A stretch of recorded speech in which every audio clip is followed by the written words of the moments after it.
अस्सलाम वालेकुम। आज हम देखेंगे अर्थक्वेक कि अर्थक्वेक क्या होता है और उसके बारे में जो स्टैंडर्ड्स बने हुए हैं UBC 85 और एक है UBC 94, इसके बारे में हम डिस्कस करेंगे कि इसमें जो पैरामीटर्स हैं वो किस तरह फाइंड किए जाते हैं और वो क्या होते हैं। ठीक है, तो उनका पूरा फ़्लो चार्ट देखेंगे, दोनों को हम प्रॉपर्ली डिस्कस करेंगे। देन अगर टाइम बच गया तो हम इसके न्यूमेरिकल्स भी करेंगे, अदरवाइज़ नेक्स्ट लेक्चर में हम इसके न्यूमेरिकल जो हैं वो करेंगे। तो चलिए स्टार्ट करते हैं अर्थक्वेक के बारे में कि इसमें अर्थक्वेक होता क्या है। ये सीज़मिक एक्टिविटी होती है, ठीक है, जो अर्थ के अंदर होती है। जब काज होती है तो उसमें प्लेट्स हिलती हैं ज़मीन की, तो उसकी वजह से ज़मीन वाइब्रेट होती है, बैक एंड फोर्थ की मोशन होती है, उसमें एक्सेलरेशन होती है। और जो स्ट्रक्चर होता है कोई भी बना हुआ, उसकी बेसमेंट पे जो है बैक एंड फोर्थ मोशन होती है, एक्सेलरेशन जिसको कहते हैं। तो इसमें हम देख लेते हैं कि ये जो स्टैंडर्ड है ये international conference of building officials in ये एक ऑफिशियल है, ठीक है। ये कॉन्फ्रेंस इसमें डिस्कस किया गया था और इसके बारे में इन कोड्स को डिराइव किया गया था, इन कोड्स को नाम दिए गए थे और ये कोड्स बनाए गए थे, ठीक है। इनके यू कैन से कि इसमें ये कोड्स डिराइव किए गए थे और इनको ये कोड्स हैं अर्थक्वेक के बारे में। जब भी कोई अर्थक्वेक के से रिलेटेड हम कोई एरिया में बिल्डिंग बनाने जा रहे होते हैं तब हम उसका एनालाइज करते हैं कि अर्थक्वेक इस एरिया में अगर आ गया तो उसको पहले से स्ट्रक्चर को इस काबिल बनाना है कि वो उसको बियर कर सके, ठीक है, उस मोशन को बर्दाश्त कर सके, और बेसमेंट को इस तरह स्ट्रॉन्ग बनाना है कि उसको बर्दाश्त कर सके वो। तो स्ट्रेंथ हम यहाँ पे नहीं देखते, यहाँ पे हम सिर्फ देखेंगे कि स्ट्रक्चर के ऊपर जो आने वाली शेयर फोर्स है वो कितनी होगी, ठीक है। वो फोर्स मालूम करके हम किसी भी सॉफ्टवेयर का यूज़ करके उसको मालूम कर सकते हैं कि उस पर स्ट्रक्चर की क्या इफेक्ट होगा, क्या उसमें डिस्प्लेसमेंट आएगी, ठीक है। तो चलिए स्टार्ट करते हैं। इसमें UBC 85 जो कोड है उसके मुताबिक एक्चुअली दोनों में हमें बेस शेयर फाइंड करनी होती है, यानी कि फोर्स जो है बेसमेंट पे लग रही है, total share eight base of the structure, structure के बेसमेंट पे जो फोर्स लग रही है वो हमें फाइंड करनी है। और उसका फार्मूला 85 के लिए जो कोड है उसके लिए ये है ZIKCSW, जबकि अगर हम 94 कोड की बात करें तो उसमें बेस शेयर के लिए फार्मूला ये है, ठीक है, ZICW, और यहाँ पे डिवाइडेड बाय RW आ जाता है, जो कि यहाँ पे नया फैक्टर है जिसको हम ये डक्टिलिटी पे डिपेंड करता है एक्चुअली, ठीक है। स्ट्रक्चर की डक्टिलिटी कितनी है कि वो कितना डक्टाइल है, तो ये उस पर डिपेंड करती है RW। अब उसके बाद हम बात कर लेते हैं कि Z क्या है। इसमें Z है सीज़मिक जोन कोफिशिएंट, ठीक है। मुख्तलिफ जो एरियाज़ हैं उनको मुख्तलिफ जोन्स दिए गए हैं, यानी कि zone number 1, zone number 2, zone number 0, ठीक है। तो कुछ जिस तरह के कुछ जापान वगैरह के एरियाज़ हैं, इसी तरह कोई फ़र्ज़ कर लें कोई पाकिस्तान के कंट्रीज़ हैं, तो बनिस्बत पाकिस्तान जापान में ज़्यादा अर्थक्वेक आने के चांसेस होते हैं, बिकॉज के उसके नीचे ज़्यादा एक्टिविटीज़ होती हैं सीज़मिक अर्थ के, उसके उस एरिया के जो अर्थ है उसके नीचे ज़्यादा प्लेट्स हैं और ज़्यादा उसमें मूवमेंट्स होती हैं, तो उसकी वजह से ज़्यादा अर्थक्वेक आते हैं। तो इस वजह से सीज़मिक जोन्स बनाए गए हैं कि ये इतने एरिया में इस लेवल का आएगा, मतलब अफेक्ट जोन का सीज़मिक एक्टिविटी इस लेवल की होगी, यानी कि अर्थक्वेक आने के इतने चांसेस हैं। तो एक्सपेक्टेशंस जो हैं डैमेज आने के वो वेरी करते हैं फ्रॉम एरिया टू एरिया, ठीक है। तो डैमेज 0 डैमेज से मैक्सिमम डैमेज की तरफ हमने जोन को डिवाइड किया हुआ है, ठीक है। तो जोन 0, जोन 1, 2, 3, 4 इसको हमने डिवाइड किया। इसी तरह कोफिशिएंट्स दिए हैं कि जोन 0 के लिए 0, यहाँ पे Z का जो कोफिशिएंट है वो 0 यूज़ करेंगे। अगर जोन 1 में आपकी बिल्डिंग लाई कर रही है जो आप बनाने जा रहे हैं तो आप ये कोफिशिएंट जो है वो ये यूज़ करेंगे। इसी तरह सीज़मिक जोन कोफिशिएंट यानी कि Z इसके लिए 94 कोड्स के लिए ये यूज़ करेंगे। अगर 2A जोन में लाई कर रही है तो आप ये कोड यूज़ करेंगे कोफिशिएंट CZ के लिए, ठीक है। अगर 2B में लाई कर रही है, ठीक है, ये आपको गिवन रहेगा कि कौन सा जोन में लाई कर रही है। एक्चुअली मैप होता है, मैप पे आपको एक जोन मैप मिलता है आपको, ठीक है। जिस जगह पे आप कंस्ट्रक्शन करने जा रहे हैं अपनी बिल्डिंग को, तो उस एरिया पे आप देख सकते हैं कि ये मेरा जो एरिया है वो कौन से जोन में लाई करता है, उसके अकॉर्डिंग आप Z फाइंड कर सकते हैं। इसके बाद आ जाता है इंपॉर्टेंस फैक्टर। इसी तरह इंपॉर्टेंस फैक्टर बिल्डिंग की इंपॉर्टेंस पर डिपेंड करता है। मींस कि कोई पब्लिक कह सकते हैं कोई बिल्डिंग है, ठीक है, जो जिसमें लोग जो आम आवाम है वो ज़्यादा होती है, ठीक है, यानी कि वो सेफ्टी पर्पसेस के लिए बनाई गई होगी। हो सकता है वो कॉलेज हो, वो स्कूल हो, या कोई कह लें कि हॉस्पिटल हो सकता है, ठीक है, कोई भी पब्लिक हो के लिए हो, यानी कि गवर्नमेंट की कोई भी बिल्डिंग हो, तो वो इम्पोर्टेंट बिल्डिंग होती है, वो इम्पोर्टेंस उसकी बढ़ जाती है। तो उसकी वजह से हम इम्पोर्टेंस फैक्टर जो I है उसकी वैल्यू बढ़ा लेते हैं, 1 से ज़्यादा लेते हैं, यानी कि 1.5 ले लेते हैं अगर इस तरह की कंडीशन हो। अगर बिल्डिंग हमारी हो जिसमें 300 से ज़्यादा बंदा हो, यानी कि उस बिल्डिंग के अंदर कोई वर्कर्स हों, ठीक है, 300 से ज़्यादा बंदे हों, या कोई ऑफिस हो, कोई वो विद हैविंग हार्ड, जिसमें हार्डियस्ट फैसिलिटीज़ अवेलेबल हों, तो उसके लिए जो आई की वैल्यू होगी वो आप ये लेंगे। ठीक है, जो कंडीशन है क्वेश्चन में आपको गिवन रहेंगी कि आपकी बिल्डिंग कौन सी टाइप की है। ठीक है, अगर और इसके अलावा कोई भी रेजिडेंशियल बिल्डिंग या इन सब में से के अलावा कोई बिल्डिंग है तो वो आप इसमें ले सकते हैं। पर्सनल कोई बिल्डिंग है तो वो उसकी इंपॉर्टेंस फैक्टर जो है वो 1 लेंगे। इसी तरह इसमें है कि एसेंशियल और हार्डियस अगर स्ट्रक्चर है आपका, ठीक है, उसमें ये फैसिलिटीज़ अवेलेबल हैं तो आपका आई की वैल्यू ये होगी। और अगर स्पेशल ऑक्यूपेंसी स्ट्रक्चर है यानी कि आप में उसमें कोई स्पेशल इक्विपमेंट्स रख रहे हैं तो उसका आप फैक्टर ऑफ सेफ्टी जो है इंपॉर्टेंस फैक्टर है वो 1 लेंगे फॉर द 94 कोड्स। ठीक है, तो हम दोनों को कंपेयर करते हुए चल रहे हैं साथ साथ वैल्यूज़ को कि इसमें क्या फ़र्क है इसमें क्या फ़र्क है। इसके बाद आ जाता है हॉरिजॉन्टल फोर्स फैक्टर। तो इसमें भी वो बताया हुआ है कि के की वैल्यू आपने क्या लेनी है। It depend on ductility of structure, कि डक्टिलिटी बिल्डिंग में कितना डक्टाइल है वो, ठीक है, वो बिल्डिंग, तो उसके हिसाब से के की वैल्यू आप ले सकते हैं, के कोफिशिएंट ले सकते हैं फॉर द फ्रेम बिल्डिंग। एक सिंपल बिल्डिंग है जो कि फ्रेम बनी हुई है, फ्रेम बिल्डिंग जिसको कहते हैं, ठीक है, फ्रेम्स, ठीक है, इस तरह वो फ्रेम की शक्ल में बना है, उसका के की वैल्यू के 1 ले लेंगे। ठीक है, नॉर्मल। अगर डक्टाइल मूवमेंट रेजिस्टिंग फ्रेम है, ठीक है, मूवमेंट रेजिस्टिंग फ्रेम आपने बनाया डक्टाइल में, तो ये आपकी कंडीशन है, ठीक है, बिल्डिंग की ये टाइप है तो आप के की वैल्यू ये लेंगे।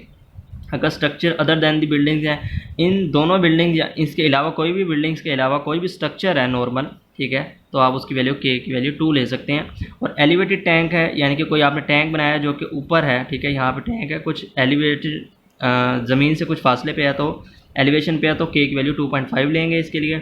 और ब्रेस स्ट्रक्चर आप बनाने जा रहे हैं यानी कि जो ब्रेसिस से कनेक्टेड है, ठीक है, तो उसमें स्पोर्ट्स दी हुई हैं तो के की वैल्यू 0.5 ले लेंगे।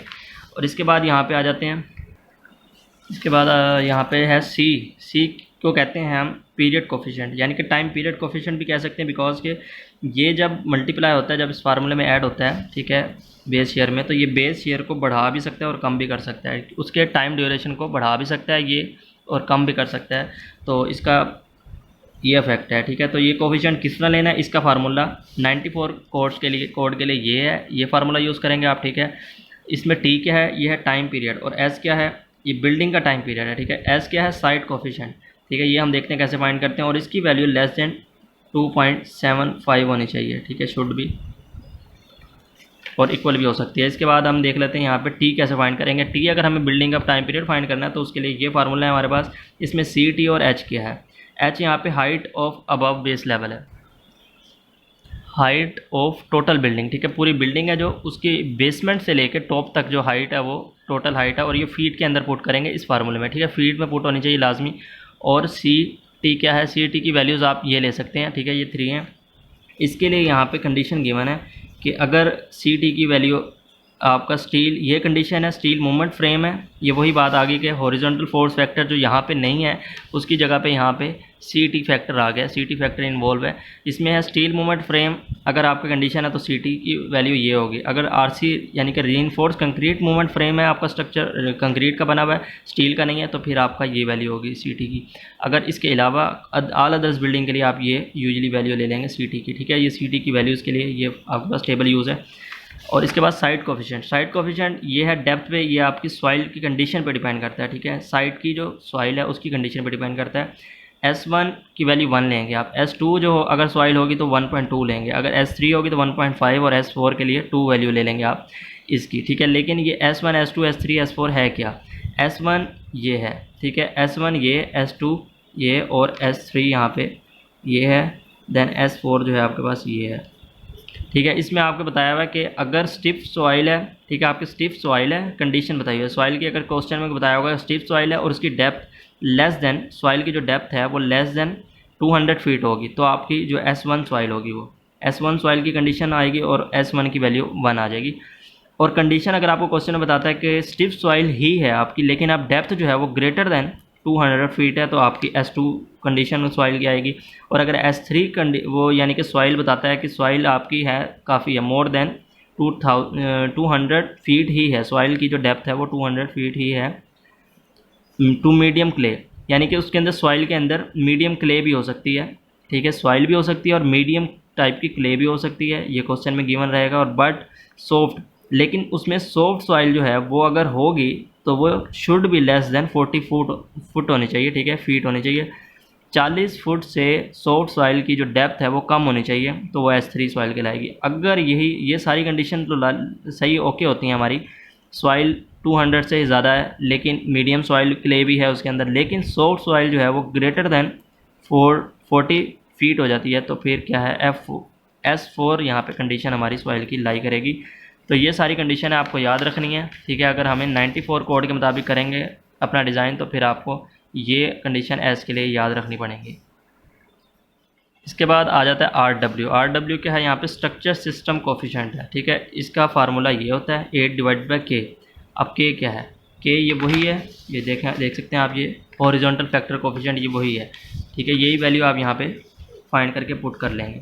तो ये था हमारा, यहाँ पे हमने फाइंड कर ली सारे फैक्टर इसमें जो पुट करने थे। हमें बेस शेयर फाइंड करनी थी, उसके बाद हम देखेंगे क्या करते हैं फाइंड, लेकिन अभी बेस शेयर तक रहते हैं। अब इसमें जो हमें फाइंड करना है वो 85 कोड के मुताबिक। अब यहाँ पे आ जाते हैं C, इसमें भी C है जो पीरियड कोफिशिएंट है, बट इसके लिए जो फार्मूला है वो ये है, और ये लेस होना चाहिए, पॉइंट शुड बी लेस और इक्वल टू 0.12, ठीक है। अगर ये इससे ज़्यादा हो जाता तो आप ये वैल्यू नहीं यूज़ करेंगे, ये वैल्यू यूज़ करेंगे वैल्यू C की जगह पे, ठीक है। और टाइम पीरियड यानी कि इसमें भी T जो है वो बिल्डिंग का टाइम पीरियड है, और इसमें बिल्डिंग का टाइम पीरियड जो फाइंड करने का फार्मूला है वो आपके पास ये है, ठीक है। दोनों में आपके ये फार्मूले चेंज हैं C और T के, देख सकते हैं ये C और T के फार्मूले इन दोनों में 85 और 94 में जो चेंज है, ठीक है। आप ये याद रखेंगे। HN यहाँ पे हाइट ऑफ द बिल्डिंग है, D क्या है यहाँ पे dimension in feet in direction for which the period.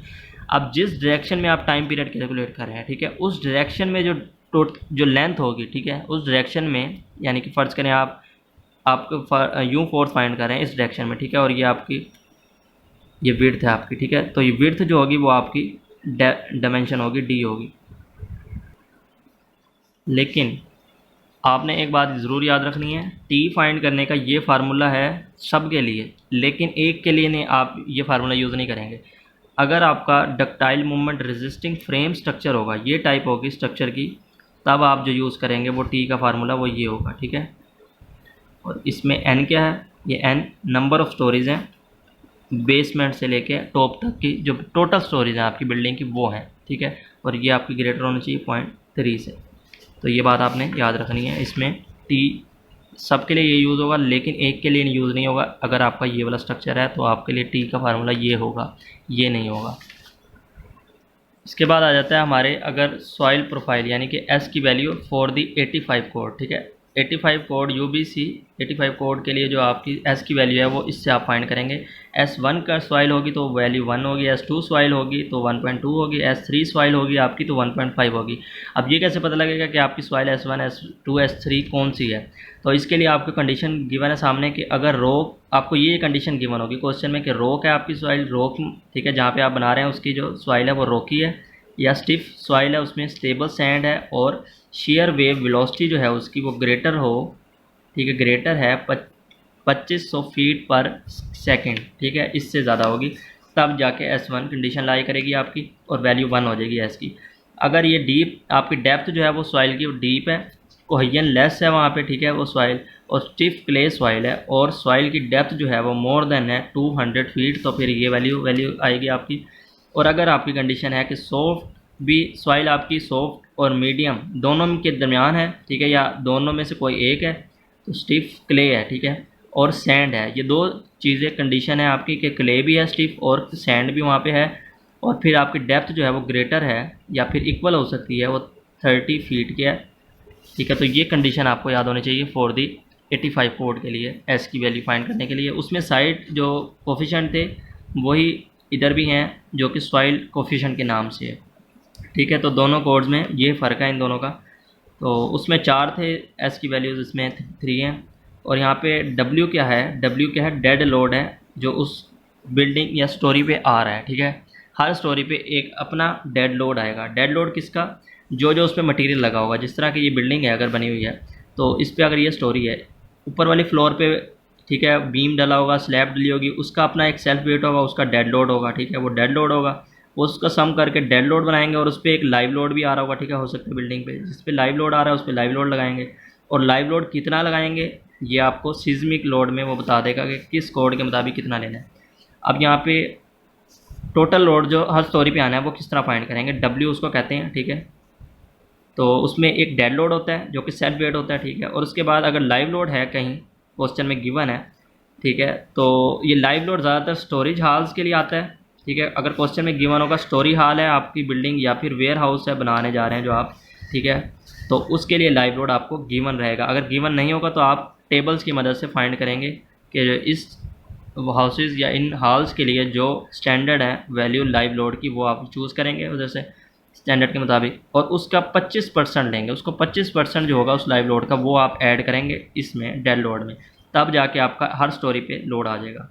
तो ये भी हम देखेंगे प्रॉपर इसका कि इसके अंदर स्नो लोड कब ऐड करते हैं। अगर आप बना रहे हैं बर्फीले इलाके में, ठीक है, उधर बर्फ़बारी होती है तो स्नो लोड भी आएगा, जाहिर सी बात है बिल्डिंग की छत पे, ठीक है, स्टोरी पे स्नो लोड भी आएगा, तो उस लोड को भी ऐड करना पड़ेगा। लेकिन ये लोड तब ऐड होगा अगर ये बारिश ज़्यादा होती है और ये जो लोड है वो 30 पाउंड पर फीट स्क्वायर से, ठीक है, 1 फीट स्क्वायर पे 30 पाउंड जो है वो लोड आ जाता है स्नो का। तब इससे ज़्यादा अगर हो जाता है लोड तब जाके हम इस लोड को ऐड करेंगे इस लोड में, अदरवाइज़ इससे कम रहता है तो फिर हम ऐड नहीं करेंगे। अगर कम उसमें बर्फ़बारी होती है तो हम ऐड नहीं करेंगे, हमें कोई ज़रूरत नहीं है। उसके बाद if the snow load duration is short, अगर ये बहुत थोड़े अरसे के लिए वहाँ पे बर्फ़बारी होती है उस इलाके में, तो फिर आप उसका 70 उस स्नो लोड का ऐड तो करेंगे लेकिन उसका 75% ऐड करेंगे, ठीक है। और इसके बाद हम देख लेते हैं कि डिस्ट्रीब्यूशन। अब इसका लेटरल लोड, अब ये आपने बेसमेंट यानी कि डब्ल्यू बेस शेयर तो फाइंड कर लिया, वी तो फाइंड कर लिया, ठीक है, इस सारी का पैरामीटर जो आपने फाइंड किया उससे आपने वी फाइंड कर लेंगे तो वो आ जाएगी बेस शेयर। तो एक बिल्डिंग अगर ये बनी हुई है, ठीक है, इसके बेस पे यहाँ पे एक शेयर आती है, ठीक है, उसको बेस शेयर कहते हैं। अब उसके ऑपोजिट जो है हम इस बेस शेयर को डिस्ट्रीब्यूट करते हैं पूरी हर स्टोरी पे इक्वली, ठीक है। तो उसको डिस्ट्रीब्यूट करने के लिए हम इसके ऑपोजिट में यहाँ पे फोर्सेस फाइंड करते हैं कि फ़र्ज़ करें एक ये स्टोरी है, ये स्टोरी है, जितनी भी स्टोरीज हैं उन पे फाइंड करेंगे। अगर ये स्टोरी है तो इस पे F1 फोर्स फाइंड करेंगे, F2 फाइंड करेंगे और तीसरी स्टोरी पे F3 फाइंड करेंगे, दैन टॉप मोस्ट पे F4 फाइंड करेंगे। लेकिन ये यूँ ट्रायंगुलर शेप में होगी कि मीन्स के टॉप जिस तरह भी आप ऊपर जाते जाएंगे लेवल पे तो आपकी जो है फोर्स की वैल्यू वो बढ़ती जाएगी। और इन सब फोर्सेस का अगर आप सम करें, ठीक है, मीन्स कि आप सम, ये सब का सम जो है वो इक्वल होना चाहिए इस बेस शेयर के, तब जाके आपका डिज़ाइन ओके होगा, ठीक है। अब आपने ये वैल्यूज़ फाइंड करनी है, ये फोर्सेस फाइंड करनी है कि जो इस पे इक्वली डिस्ट्रीब्यूट करना है, मीन्स के वी को तोड़ तोड़ के इक्वली डिस्ट्रीब्यूट करना है हर स्टोरी पे। तो वो कैसे करेंगे वो देख लेते हैं। तो यहाँ पे देख लेते हैं कि base share distribution over the height, कि बेस शेयर जो है यानी कि वी की वैल्यू, वही बात जो मैंने अभी बताई आपको, बेस शेयर डिस्ट्रीब्यूट होगी हाइट पे इक्वली, ठीक है, सॉरी इक्वली नहीं तो वो यूनिफॉर्मली डिस्ट्रीब्यूट होगी उस पर। और इस पर आप कह सकते हैं कि यहाँ पे एट ईच लेवल, कि हर लेवल पे आपने फाइंड करना है तो फिर उसके साथ आपके एक्स्ट्रा फोर्स भी आएगी। मीन्स कि देख सकते हैं आप, आपने ये बात याद रखनी है, अगर ये बिल्डिंग है तो इसके आप टॉप पे जो फोर्स फाइंड करेंगे जो एंड पे होगी, ठीक है, टॉप पे जो फोर्स फाइंड करेंगे उसमें एक एक्स्ट्रा फोर्स भी ऐड करेंगे जिसको टॉप फोर्स कहते हैं, एक्स्ट्रा टॉप फोर्स कहते हैं, ठीक है। एक्स्ट्रा में फैक्टर ऑफ सेफ्टी कह सकते हैं आप इसको, तो वो आप ऐड करेंगे स्ट्रक्चर में ताकि वो स्टेबल रहे आपका स्ट्रक्चर, ठीक है। आप उसको ज़्यादा लेके चलेंगे, फोर्स को अज्यूम ज़्यादा करेंगे तो फिर उससे कम ही आएगी, तो आपका स्ट्रक्चर जो है उसके मुताबिक स्ट्रेंथन होगा। अगर ज़्यादा फोर्स है तो वो कम फोर्स वाला स्ट्रेंथ ईजीली बर्दाश्त कर लेगा। तो ये होता है फैक्टर ऑफ सेफ्टी एक्चुअली।